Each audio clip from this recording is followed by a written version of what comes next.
ಇನ್ನು ನಾವೇನು ಮಾಡ್ತೀವಿ ಅಂತಂದರೆ ಪಾಸಿಟಿವ್ ಎನರ್ಜಿನ ಎಳ್ಕೋಬೇಕು ಅಂತೀವಿ. ಆದರೆ ನಾವು ಕೂಡ ಪಾಸಿಟಿವ್ ಎನರ್ಜಿನ ಹೊರಗಡೆ ಚೆಲ್ಲಬೇಕಲ್ವಾ, ಅಂದರೆ ಹೊರಗಡೆ ನಮ್ಮಿಂದನೂ ಕೂಡ ಪಾಸಿಟಿವ್ ಎನರ್ಜಿ ಬೇರೆಯವ್ರಿಗೆ ಬರಬೇಕಲ್ವಾ. ಅದಕ್ಕೋಸ್ಕರ ನಾವು ಏನು ಮಾಡ್ತೀವಿ ಅಂತಂದರೆ, ಏನು ಮಾಡಬೇಕು ಅಂತಂದರೆ, ಸುಗಂಧ ದ್ರವ್ಯ, ಪರ್ಫ್ಯೂಮ್, ಸೆಂಟ್, ಕೆಮಿಕಲ್ಸ್ ಸೆಂಟ್ ಅಲ್ಲ. ನೀವೇನು ಮಾಡಬೇಕು ಅಂದರೆ ಧನವಶೀಕರಣ ಆಗಬೇಕು ಅಂತಂದರೆ ನೀವು ಸೆಂಟು ಮತ್ತು ಪರ್ಫ್ಯೂಮನ್ನು ಹಾಕ್ಕೊಳ್ಬೇಕು.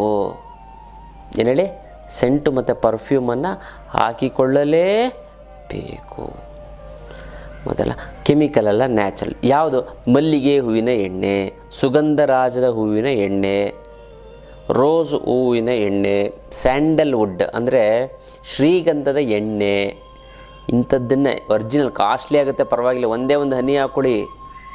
ನಾನೇನು ಹೇಳಿದೆ, ಒಂದು ಹನಿ ತುಪ್ಪ ದೇಹವನ್ನು ಯಾವ ರೀತಿ ಸಣ್ಣ ಮಾಡುತ್ತೋ ಅದೇ ರೀತಿ ಒಂದೇ ಒಂದು ಹನಿ ಸುಗಂಧ ದ್ರವ್ಯ ನಿಮ್ಮ ಒಂದು ಪಾಸಿಟಿವ್ ಎನರ್ಜಿನ ಇನ್ಕ್ರೀಸ್ ಮಾಡುತ್ತೆ, ಗೊತ್ತಲ್ಲ.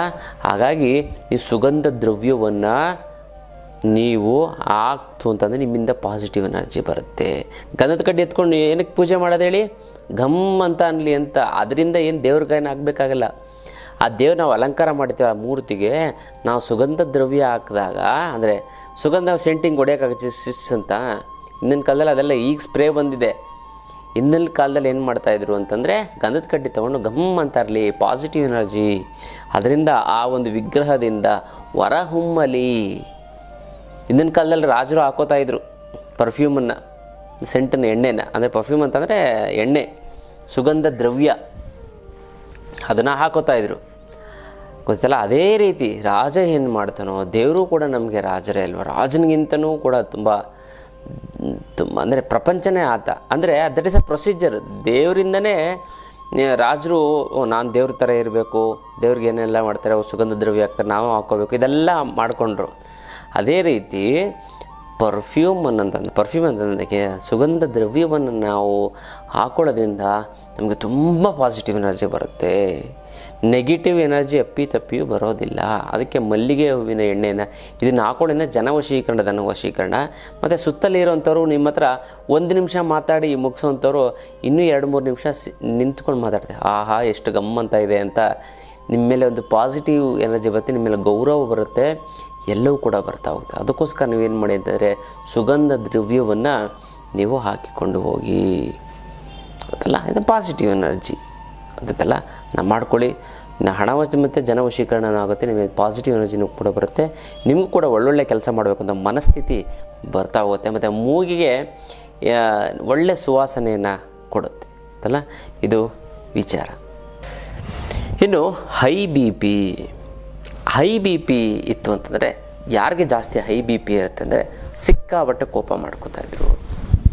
ಹೈ ಬಿ ಪಿ ನೋಡಿ, ಭಾಳಷ್ಟು ಜನ ಈ ಹೈ ಬಿ ಪಿ ಇರೋಂಥವ್ರು ಕೋಪ ಮಾಡ್ಕೊಳ್ಳೋದ್ರಿಂದ ಜಾಸ್ತಿ ಬರುತ್ತೆ, ಮತ್ತು ಉಪ್ಪನ್ನು ಜಾಸ್ತಿ ಸೇವನೆ ಮಾಡೋದ್ರಿಂದ ಬರುತ್ತೆ ಈ ಕೋಪ. ಭಾಳಷ್ಟು ಜನ ಏನು ಮಾಡ್ತಾರೆ ಅಂತಂದರೆ, ಈ ಸಣ್ಣ ಪುಟ್ಟದಕ್ಕೂ ಕೂಡ ಕೋಪ ಮಾಡ್ಕೊಳ್ಳೋದು, ರೇಗೋ ಅಂತ ಏಯ್ ಅನ್ನೋಂಥದ್ದು, ಇರಿಟೇಷನ್. ಕೋಪ ಅಲ್ಲ, ಬರೀ ಸಿಕ್ಕಾಬಟ್ಟೆ ಇರಿಟೇಷನ್ ಮಾಡ್ಕೋತಾ ಇತ್ತು ಅಂತಂದ್ರೂ ಕೂಡ ಅವ್ರಿಗೆ ಹೈ ಬಿ ಪಿ ಬರುತ್ತೆ, ಅಧಿಕ ರಕ್ತದೊತ್ತಡ, ಗೊತ್ತಲ್ಲ. ಹಾಗಾಗಿ ನೀವು ರಕ್ತದೊತ್ತಡ ಮಾಡಬೇಕಾದ್ರೆ ಕೋಪ ಕಡಿಮೆ ಮಾಡಬೇಕು. ಅದರ ಕೋಪ ಫಸ್ಟು ನೀವು ಸಂಕಲ್ಪ ಮಾಡಬೇಕು. ನಿಮಗೆ ಬಿ ಪಿ ಇದೆ ಅಂತಂದರೆ ನೀವು ಸಿಗರೇಟ್ ಸೇಯ್ತಾ ಇದ್ದೀರಾ ಅಂತ ಲೆಕ್ಕ. ಅಂದರೆ ಅಷ್ಟು ಡೇಂಜರು. ಅದ ಬಿ ಪಿ ಕಾಮನ್ ಅಂದ್ಬಿಡ್ತಾರೆ. ಕಂಟ್ರೋಲ್ ಮಾಡ್ಕೊಳ್ಳಿಲ್ಲ ಅಂತಂದರೆ ತುಂಬಾ ಕಷ್ಟ, ಗೊತ್ತಲ್ಲ. ಅದು ಬೇರೆ ಬೇರೆ ರೀತಿಯಂಥ ಸಮಸ್ಯೆಗಳನ್ನು ತಂದುಕೊಡುತ್ತೆ. ಅದಕ್ಕೋಸ್ಕರ ನೀವೇನು ಮಾಡಬೇಕು, ಮತ್ತು ಈ ಬಿ ಪಿ ಜಾಸ್ತಿ ಇರೋದ್ರಿಂದ ನರನಾಡಿಗಳ ಮೇಲೆ ಎಫೆಕ್ಟ್ ಆಗುತ್ತೆ. ಒಂದಕ್ಕೊಂದು ಲಿಂಕು, ಕಿಡ್ನಿ ಮತ್ತು ಲಿವರು ಮತ್ತು ಬ್ರೈನ್ಗೂ ಸಂಬಂಧಪಟ್ಟಂಥ ಸಮಸ್ಯೆಗಳು. ಬ್ರೈನು ಕಲ್ಲೋಲ ಆಗಿಬಿಡ್ತದೆ ಅಧಿಕ ರಕ್ತದೊತ್ತಡ. ನೀವೇನು ಮಾಡ್ತೀರಿ ನಿಮಗೆ ಗೊತ್ತಾಗಲ್ಲ, ಗೊತ್ತಲ್ಲ. ಕೋಪದಲ್ಲಿದ್ದರೆ ತೆಗೆದು ಬಿಸಾಕ್ಬಿಡ್ತೀರಾ. 1 ಲಕ್ಷ ರೂಪಾಯಿ ಮೊಬೈಲ್ ತೊಗೊಂಡಿದ್ರೆ ಎಸಿತೀರಾ ಟಿ ವಿ ನೋಡ್ದಾಯ್ತು, ಮೊಬೈಲ್ ಹೊಡೆದಾಯ್ತು. ಮತ್ತು ಅದು ರಿಪೇರಿ ಮಾಡ್ಸೋಕ್ಕೆ ಎಷ್ಟು ಕಷ್ಟ. ರಿಪೇರಿ ಮಾಡ್ಸೋಕ್ಕೆ ಟೈಮು, ನಿಮಗೆ ದುಡ್ಡಿರ್ಬೋದು, ಟೈಮ್ ಇಷ್ಟು ತೊಗೊಳುತ್ತೆ, ಇಮಿಡಿಯೇಟಾಗಿ ಸಿಗುತ್ತಾ? ಅದು 3-4 ದಿನ ಬೇಕು. ದುಡ್ಡು ಖರ್ಚು, ಟೈಮು, ಎನರ್ಜಿ, ಅಲ್ಲಿವರೆಗೂ ಆ ಟಿ ವಿಯಿಂದ ಏನೋ ನೋಡಬೇಕಾಗಿರುತ್ತೆ, ಮೊಬೈಲಿಂದ ಏನೋ ನೋಡಬೇಕಾಗಿರುತ್ತೆ, ಕಷ್ಟ, ಆ ಥರದ್ದಾಗುತ್ತೆ. ಹಾಗಾಗಿ ನೀವು ಅಧಿಕ ರಕ್ತದೊತ್ತಡ ಇತ್ತು ಅಂತಂದರೂ ಕೂಡ ನೀವು ಸ್ವಲ್ಪ ಕೋಪ ಕಣ್ಣ ಜೊತೆಗೆ ಆಕಾಶ ಮುದ್ರೆನ ಮಾಡಿ. ಹೆಬ್ಬೆರಳು ಪ್ಲಸ್ ಮಧ್ಯದ ಬೆರಳು, ತೋರ್ಬೆರಳು, ಉಂಗುರದ ಕಿರುಳು ಬೆರಳು ನೇರವಾಗಿರುವಂತೆ ಎಚ್ಚರ ವಹಿಸಬೇಕು. ಇದನ್ನು 25 ನಿಮಿಷಗಳ ಕಾಲ ಮಾಡಿ. ಬೇಡ 20 ನಿಮಿಷ, 20 to 25 ಮಿನಿಟ್ಸ್. ನೀವು ಟೈಮ್ ಇತ್ತು ಒಂದು 25 ನಿಮಿಷ ಮಾಡಿ, ಬೇಗ ಕಂಟ್ರೋಲ್ ಬಂದ್ಬಿಡುತ್ತೆ. ತುಂಬ ಚೆನ್ನಾಗುತ್ತೆ, ಒಳ್ಳೆಯದಾಗ್ತಾ ಬರುತ್ತೆ. ಇದು ವಿಶೇಷವಾದಂಥ ಒಂದು BP ಸಂಬಂಧಪಟ್ಟಂಥ ಮುದ್ರೆಯ ವಿಚಾರ. ಇನ್ನು ಕೊಟ್ಟಿರುವಂತಹ ದುಡ್ಡು ವಾಪಸ್ ಬರಬೇಕು ಅಂತಂದರೆ ನಾನು ಹೇಳುವಂಥ ತಂತ್ರವನ್ನು ಮಾಡಿ ಈ ವಸ್ತುಗಳನ್ನು ನೀವು ದಾನ ಕೊಟ್ಟರೆ ಸಾಕು, ಕೊಟ್ಟಿರುವಂಥ ದುಡ್ಡು ಯಾರಿಗೂ ದುಡ್ಡು ಕೊಟ್ಟು ಕಳ್ಕೊಂಡಿರ್ತಾರೆ ಅಥವಾ ಕೊಡ್ತಾ ಇರಲ್ಲ, ಆಟ ಆಡಿಸ್ತಾ ಇರ್ತಾರೆ, ಆ ದುಡ್ಡೆಲ್ಲ ವಾಪಸ್ ಬರುತ್ತೆ. ಅದು ಯಾವ ತಂತ್ರ ಅಂತ ತಿಳಿಸ್ಕೊಡ್ತೀನಿ. ಅದಕ್ಕಿಂತ ಮುಂಚೆ ನೀವು ವಿನಯ್ ಯೋಗಿ ಗುರುಜಿ ಅಂತ ಯೂಟ್ಯೂಬ್ ಚಾನಲ್ ಲೈಕ್ ಮಾಡಿ, ಸಬ್ಸ್ಕ್ರೈಬ್ ಆಗಿ, ಮತ್ತು ಬೆಲ್ ಬಟನ್ ಒತ್ತಿ, ಮತ್ತು ಫೇಸ್ಬುಕ್ ಇನ್ಸ್ಟಾಗ್ರಾಮಲ್ಲೂ ಕೂಡ ಲೈಕ್ ಮಾಡಿ, ಶೇರ್ ಮಾಡಿ, ಮತ್ತು ಫಾಲೋವನ್ನು ಮಾಡಿಕೊಡಿ. ನೋಡಿ, ಕೊಟ್ಟಿರುವಂತಹ ದುಡ್ಡು ವಾಪಸ್ ಬರಬೇಕು ಅಂತಂದರೆ ಏನಿಲ್ಲ, ಸರಳವಾಗಿರುವಂತಹ ಒಂದು ತಂತ್ರವನ್ನು ಮಾಡ್ಕೊಳ್ಳಿ. ಏನಿಲ್ಲ, ಕೆಲವೊಂದು ವಸ್ತುಗಳನ್ನು ದಾನ ಕೊಟ್ಟರೆ ಸಾಕು. ಏನಕ್ಕೆ ನಮಗೆ ದುಡ್ಡು ಕೊಡದೆ ಆಟ ಆಡಿಸ್ತಾ ಇರ್ತಾರೆ ಅಂತಂದರೆ ಕಾರಣ ಅವರು ಅಂದರೆ ನಮಗೆ ಕರ್ಮಗಳು ಜಾಸ್ತಿ ಇರುತ್ತೆ, ನಾವು ಗೊತ್ತಿಲ್ಲದಂಗೆ ಕೊಟ್ಬಿಡ್ತೀವಿ. ಬುದ್ಧಿ ಮಂಕ ಆಗುತ್ತೆ. ಯಾವ ವ್ಯಕ್ತಿ ಕೊಡಬೇಕು, ಏನೋ ಒಂದು ಎಮೋಷನಲ್ ಬ್ಲ್ಯಾಕ್ ಮೇಲ್ ಮಾಡಿ, ಕಷ್ಟ ಇದೆ, ನೀನೇ ದೇವರು, ನೀನೇ ಇಂದ್ರ ಚಂದ್ರ ಅಂತ ಹೇಳಿ ಕೆಲವೊಂದರ ಜನ ತುಂಬ ಸಹಾಯ ಮಾಡ್ತಾರೆ ನಮಗೆ. ಯಾಕೆ ಅಂದರೆ ದುಡ್ಡು ಇಸ್ಕೊಳ್ಳೋದಕ್ಕೋಸ್ಕರ ತುಂಬ ಚೆನ್ನಾಗಿ ಮಾತಾಡ್ತಾರೆ. ಯಾಕೆ ನಮ್ಮ ಹತ್ರ ದುಡ್ಡು ಇಸ್ಕೊಳ್ಳೋದಕ್ಕೋಸ್ಕರ. ಕಳ್ಳ ಹೇಳ್ತಾನೆ, ನಂಬಿಸ್ದೆ ಮೋಸ ಮಾಡೋಕ್ಕಾಗುತ್ತಾ ಅಂತ ಹೇಳ್ತಾನೆ. ಅಂದರೆ ನಂಬಿಕೆ ಇರಬೇಕು ಯಾವುದ್ರ ಮೇಲೆ, ಭಗವಂತನ ಮೇಲೆ ಮಾತ್ರ, ವ್ಯಕ್ತಿಗಳ ಮೇಲೆ ಬೇಡ. ಗೊತ್ತಲ್ಲ, ದುಡ್ಡಿನ ವ್ಯವಹಾರದಲ್ಲಿ ನಂಬಿಕೆ ಅನ್ನುವಂಥದ್ದೇ ಇರಬಾರ್ದು. ಇನ್ನು ಕೊಟ್ಟರೆ ಮಾಡಿಕೊಡ್ತೀನಿ, ಇಲ್ಲ ಗೊತ್ತಲ್ಲ. ಒಂದು ಎಕ್ಸ್ಚೇಂಜ್ ಅಂದರೆ ನೀನು ಕೊಡ್ತೀನಿ, ನಾನು ದುಡ್ಡು ಕೊಡ್ತೀನಿ, ನೀನು ವಸ್ತು ಕೊಡ್ತೀಯ ಅಷ್ಟೇ. ಗೊತ್ತಲ್ಲ, ಆ ರೀತಿ ಇರಬೇಕು. ಇಲ್ವಾ, ಒಂದು ಖರ್ಚಿಗೆ ಕೊಡಬೇಕು, ತಗೋಬೇಕು, ಇನ್ನೊಂದು ಎತ್ತಿಡಬೇಕು, ಸೇವ್ ಮಾಡಬೇಕು. ಅದನ್ನು ಬಿಟ್ಟು ನಾವು ಬೇರೆಯವ್ರಿಗೆ ಉಪಕಾರ ಮಾಡೋಕ್ಕೋಯ್ತು ಅಂತಂದರೆ ದುಡ್ಡಲ್ಲಿ ಉಪಕಾರ ಅನ್ನುವಂಥದ್ದು ಇಲ್ಲ. ಗೊತ್ತಲ್ಲ, ದುಡ್ಡಿಲ್ಲ ಅಂತಂದರೆ ಯಾರೂ ಮರ್ಯಾದೆ ಕೊಡಲ್ಲ, ಯಾರೂ ಒಂದು ನಾನು ತುಂಬ ಒಳ್ಳೆಯವನು, 2 ಇಡ್ಲಿ ಕೊಡು ಅಂದರೆ ಕೊಡ್ತಾನೆ ಅವನು, ಫಸ್ಟ್ ದುಡ್ಡು ಮಡಗು ಅಂತಾನೆ. ಗೊತ್ತಲ್ಲ, ಹಾಗಾಗಿ ನೀವೇನು ಮಾಡಬೇಕು ಅಂದರೆ ಕರ್ಮ ಇದ್ದರೆ ನೀವು ಗೊತ್ತಿಲ್ಲದೆ ಒಬ್ಬರು ವ್ಯಕ್ತಿ ಕೊಟ್ಬಿಟ್ಟಿದ್ರೆ ಅವ್ರು ಆಟ ಆಡಿಸ್ತಾ ಇರ್ತಾರೆ, ತೊಂದರೆ ಆಗ್ತಾ ಇರುತ್ತೆ. ಇನ್ನು ಬರಬೇಕಾಗಿರೋ ದುಡ್ಡು ಬರ್ತಾ ಇಲ್ಲ ಅಂತಂದರೆ, ಕೊಡೋರಿಗೆ ಕೊಡೋಕ್ಕಾಗ್ತಾ ಇಲ್ಲ ಅಂದರೆ, ಸಿಕ್ಕಾಪಟ್ಟೆ ಸಾಲ ಆಗಿತ್ತು ಅಂದರೆ, ಗುರುಗಳೇ ದುಡ್ಡು ನೀರು ಥರ ಖರ್ಚಾಗ್ತಾ ಇದೆ, ಎಲ್ಲಿ ಹೋಗ್ತಾ ಇದೆ, ಎಲ್ಲಿ ಬರ್ತಾ ಇದೆ ಗೊತ್ತೇ ಆಗ್ತಾಯಿಲ್ಲ ಅನ್ನೋಂಥವ್ರಿಗೆ ಏಕೈಕ ರಾಮಬಾಣ ಅಂದರೆ ಅಷ್ಟಲಕ್ಷ್ಮಿ ಯಂತ್ರ. ಈ ಅಷ್ಟಲಕ್ಷ್ಮಿ ಯಂತ್ರವನ್ನು ಮನೆಯಲ್ಲಿ ಪ್ರತಿಷ್ಠಾಪನೆ ಮಾಡಿದ್ದೇ ಆಯಿತು ಅಂದರೆ ಅದೆಂಥದ್ದೇ ಹಣಕಾಸಿನ ಸಮಸ್ಯೆ ಇದ್ದರೂ ಸಂಪೂರ್ಣವಾಗಿ ನಿವಾರಣೆ ಆಗಿಬಿಡುತ್ತೆ. ಸಾಲ ಸೋಲಗಳೆಲ್ಲ ಸಂಪೂರ್ಣವಾಗಿ ತೀರೋಗುತ್ತೆ. 6 ತಿಂಗಳಲ್ಲಿ ಅದೆಂಥದ್ದೇ ಸಾಲ ಇದ್ದರೂ ಕೂಡ ತೀರೋಗುತ್ತೆ. ಬೇಡ 1 ವರ್ಷ ತೊಗೊಳ್ಳಿ ಬಿಡಿ, ಬೇಡ 1 ವರ್ಷದಲ್ಲಿ ಒಂದು ಅರ್ಧ ತೀರೋದ್ರೂ ನೀವು ಎಷ್ಟೊಂದು ನಿರಾಳತೆ ಬಂದ್ಬಿಡ್ತದೆ. ಗೊತ್ತಲ್ಲ, ಈ ಒಂದು ಯಂತ್ರಕ್ಕೆ ಮುಟ್ಟು ಕಟ್ಟು ಚಟ್ಟು ಮಡಿ ಮೇಲಿಗೆ ಸೂತ್ಕ ಗೀತ್ಕ ವೆಜ್ಜು ನಾನ್ ವೆಜ್ಜು ಜಾತಿ ಗೀತಿ ದಿಕ್ಕು ಗೀಕು ಆ ಥರದ್ದು ಏನಿಲ್ಲ. ಇಟ್ಟ ಕೆಲಸ ದೇವ್ರ ಮಲ್ಲಾರು ಇಡ್ಬೋದು, ಬೀರ್ನಲ್ಲಾರು ಇಡ್ಬೋದು. ಪ್ರತಿದಿನ ಪೂಜೆ ಮಾಡಲೇಬೇಕು ಅಂತ ಏನಿಲ್ಲ, ಪೂಜೆ ಮಾಡಲಿಲ್ಲ ಅಂತಂದ್ರೂ ಕೂಡ ನಡೆಯುತ್ತೆ. ಜೊತೆಗೆ ಇದು ಕರ್ಮ ಕಳೆದಿದ್ರೆ ಮಾತ್ರ ತೊಗೊಳಕ್ಕಾಗೋದು, ಎಲ್ಲರ ಕೈಲೂ ಅಷ್ಟು ಸುಲಭವಾಗಿ ಬರೋದಿಲ್ಲ. ಸಂಕಲ್ಪ ಮಾಡ್ಕೊಳ್ಳಿ, 10 ರಿಂದ 20 ಬಾರಿ ಸಂಕಲ್ಪ ಮಾಡಿಕೊಂಡ್ರೆ ಅದು ಹೇಗೋ ನಿಮ್ಮ ಮನೆ ಒಳಗಡೆ ಬರ್ತದೆ.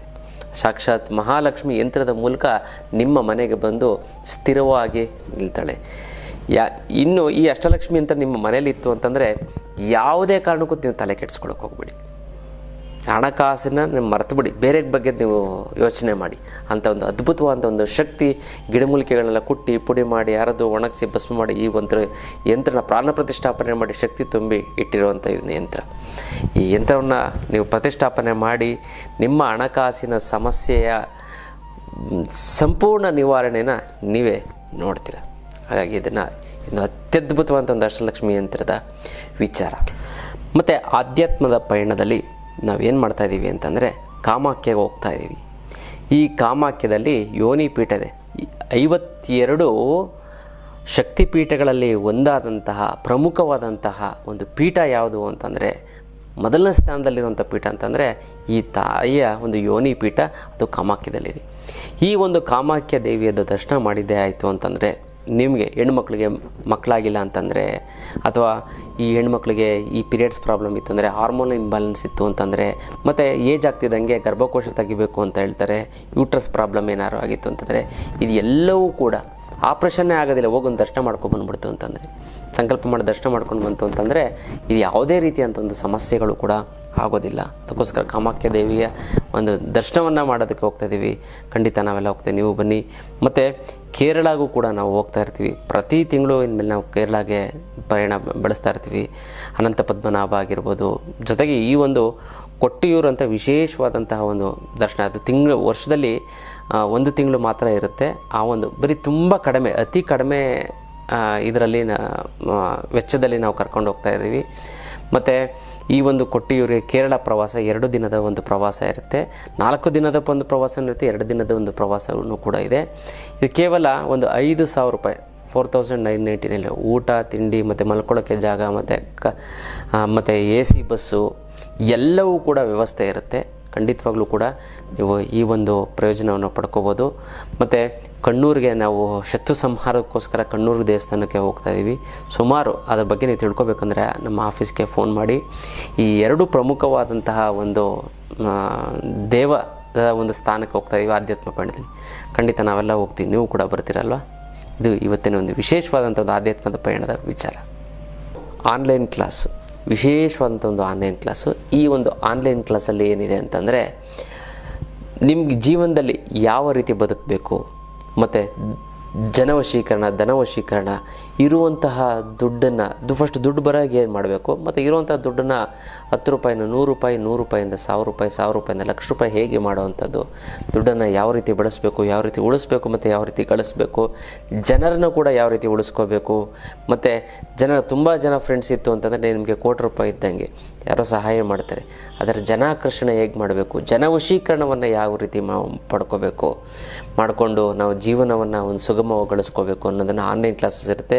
ನೀವು ಡೈರೆಕ್ಟಾಗಿ ನಾನು ಹೇಗಿದೆ ನಾವು ಮಾತಾಡ್ತೀವಿ, ನೀವು ಡೈರೆಕ್ಟಾಗಿ ಅದರಲ್ಲೂ ಕೂಡ ನಿಮ್ಮ ಪರ್ಸನಲ್ ವಿಚಾರಗಳನ್ನು ನನ್ನ ಭೇಟಿಯಾಗಕ್ಕೆ ಒಂದು ಕ್ಲಾಸ್ ಅಟೆಂಡ್ ಮಾಡಿ ಜ್ಞಾನವನ್ನು ತಿಳ್ಕೊಂಡು ನಿಮ್ಮ ಸಮಸ್ಯೆಗಳನ್ನು ಕೂಡ ಅಲ್ಲೂ ಕೂಡ ಬಗೆಹರಿಸ್ಕೋಬೋದು. ಎಲ್ಲ ರೀತಿಯಂಥ ವಿಚಾರಗಳನ್ನು ತಿಳಿಸ್ಕೊಡ್ತಾ ಹೋಗ್ತೀನಿ. ಝೀರೋ ಇರೋಂಥ ವ್ಯಕ್ತಿ ಈ ಆನ್ಲೈನ್ ಕ್ಲಾಸ್ ಅಟೆಂಡ್ ಮಾಡಿ ಹೀರೋ ಆಗಿರೋಂಥ ಉದಾಹರಣೆಗಳೆಲ್ಲ ನಾವು ನಮ್ಮ ಆಶ್ರಮಕ್ಕೆ ಬಂದು ನೀವು ನೋಡ್ಬೋದು. ಅಂಥ ಒಂದು ಅದ್ಭುತವಾದಂಥ ಒಂದು ಆನ್ಲೈನ್ ಕ್ಲಾಸು ಮತ್ತು ಧನವಶೀಕರಣ. ಇದಕ್ಕೂ ಕೂಡ ನೀವು ಹೆಸರನ್ನು ಬರೆಸಿ ಈ ಒಂದು ಕ್ಲಾಸಸನ್ನು ಕೂಡ ನೀವು ಅಟೆಂಡ್ ಮಾಡಬಹುದು. ಇದು ವಿಶೇಷವಾದಂಥ ಒಂದು ಆನ್ಲೈನ್ ಕ್ಲಾಸು, ಎಲ್ಲರಿಗೂ ಕೂಡ ಅಷ್ಟು ಸುಲಭವಾಗಿ ಸಿಗೋದಿಲ್ಲ. ಹಾಗೆ ಈ ಒಂದು ಆನ್ಲೈನ್ ಕ್ಲಾಸನ್ನು ನೀವು ಜಾಯಿನ್ ಮಾಡಿ ಅಂತ ನಾನು ತಿಳಿಸ್ಕೊಡ್ತೀನಿ. ಅದಕ್ಕೇನು ಮಾಡಬೇಕು ಅಂತಂದರೆ, ಒಂದು ಬ್ರೌನ್ ಕಲರ್ ಅಂದರೆ ಕಾಫಿ ಬಣ್ಣದ ಒಂದು ಬಟ್ಟೆ ತೆಗೆದುಕೊಂಡು ಅದರ ಮೇಲೆ ಗರಿಕೆ ಹುಲ್ಲನ್ನು ಹಾಕಿ, 21 ಗರಿಕೆ ಹುಲ್ಲನ್ನು ಹಾಕಿ, ಮತ್ತು ಆ ಗರಿಕೆ ಹುಲ್ಲಿನ ಮೇಲೆ ರಕ್ತಚಂದನವನ್ನು ಹಾಕಿ, ಮತ್ತು 5 ಎಕ್ಕದ ಹೂಗಳನ್ನು ಕಿತ್ಕೊಂಡು ಬಂದದಕ್ಕೆ ಹಾಕಿ, ಇದನ್ನು ಒಂದು ಗಂಟನ್ನು ಮಾಡಿ ಎತ್ತಿಟ್ಕೊಳ್ಳಿ. ಆಮೇಲೆ ನೀವು ಒಂದು ತಟ್ಟೆ ಅಥವಾ ಈ ಅಡಿಕೆ ತಟ್ಟೆಗಳು ಬರುತ್ತಲ್ಲ, ಅಡಿಕೆ ತಟ್ಟೆ ತೆಗೆದುಕೊಂಡು ಅದರ ಮೇಲೆ ಅಕ್ಕಿ ಹಾಕಿ, 2 ವೀಳ್ಯದೆಲೆ ಬಾಳೆಹಣ್ಣು ಹಾಕಿ, ಅದರ ಕೆಳಗಡೆ 50 ರೂಪಾಯಿ 100 ರೂಪಾಯಿ ಅಷ್ಟು ದಕ್ಷಿಣೆ ಇಟ್ಟು, ಈ ಗಂಟನ್ನು ಕೂಡ ಅದರ ಮೇಲೆ ಇಟ್ಟು, 1-2 ಕಿತ್ತಳೆ ಹಣ್ಣು ಅಥವಾ ಮೋಸಂಬಿ ಹಣ್ಣು ಇಟ್ಟು, ನೀವು ಇದನ್ನು ಯಾರು ಬಡಬಗ್ಗರಿಗೆ ನೀವು ಹಂಗೆ ಗಂಟೆನ ಕೊಟ್ಟರೆ ಯಾರೂ ತೊಗೊಳ್ಳಲ್ಲ. ಅದರಲ್ಲಿ ಏನು ತೆಗೆದು ನೋಡ್ತಾರೆ, ಏನು ಇರಲ್ಲ, ಎಸ್ಬಿಡ್ತಾರೆ. ಇದ್ರ ಜೊತೆಗೆ ನೀವು ದಾನ ಕೊಟ್ಟಾಗ, ದಕ್ಷಿಣೆ ಇಟ್ಟು ಕೊಟ್ಟಾಗ ತೊಗೊಳ್ಳಿ ಅಂತ, ಅಥವಾ ನಿಮ್ಗೆ ಯಾರೋ ಸಿಕ್ಕಿಲ್ವಾ ದೇವಸ್ಥಾನಕ್ಕೆ ದಾನ ಕೊಟ್ಟಾಗ ಅದು ದಾನ ಆಗುತ್ತೆ. ಗೊತ್ತಾಯ್ತಲ್ಲ? ದಕ್ಷಿಣೆ ಎಲ್ಲ ಹಿಡಿದು ಅದನ್ನು ತೊಗೋತಾರೆ. ಇದು ಯಾವುದೋ ಗಂಟೆನ ಅದನ್ನು ಒಂದು ಕಡೆ ಎತ್ತಿಡ್ತಾರೆ, ಎಲ್ಲರೂ ಬಿಸಾಕ್ತಾರೆ. ಒಟ್ಟೆ ನೀವು ಕೊಡೋದು ಮುಖ್ಯ ಅಷ್ಟೇ, ಕೊಟ್ಟರೆ ನಿಮ್ಮ ಕರ್ಮ ಕಳೀತು ಅಂತ. ಗೊತ್ತಲ್ಲ? ಆಗ ಕೊಟ್ಟಿರುವಂತಹ ದುಡ್ಡು ವಾಪಸ್ಸು ಬರುತ್ತೆ. ಅಥವಾ ಆ ದುಡ್ಡಿಲ್ಲದ್ರೆ ಬೇರೆ ಮಾರ್ಗದಲ್ಲಿ ನೀವೊಂದು 50,000 ಕೊಟ್ಟಿರ್ತೀರ, ಅವ್ರು ಕೊಡಲ್ಲ. ಬಟ್ ಇನ್ಯಾವುದೋ ಒಂದು ಬಿಸ್ನೆಸ್ ಮಾಡಿರ್ತಾರೆ, ಅದರಲ್ಲಿ 10,000 ಲಾಭ ಬರೋಲ್ಲ, 50,000 ಬಂದುಬಿಡ್ತದೆ.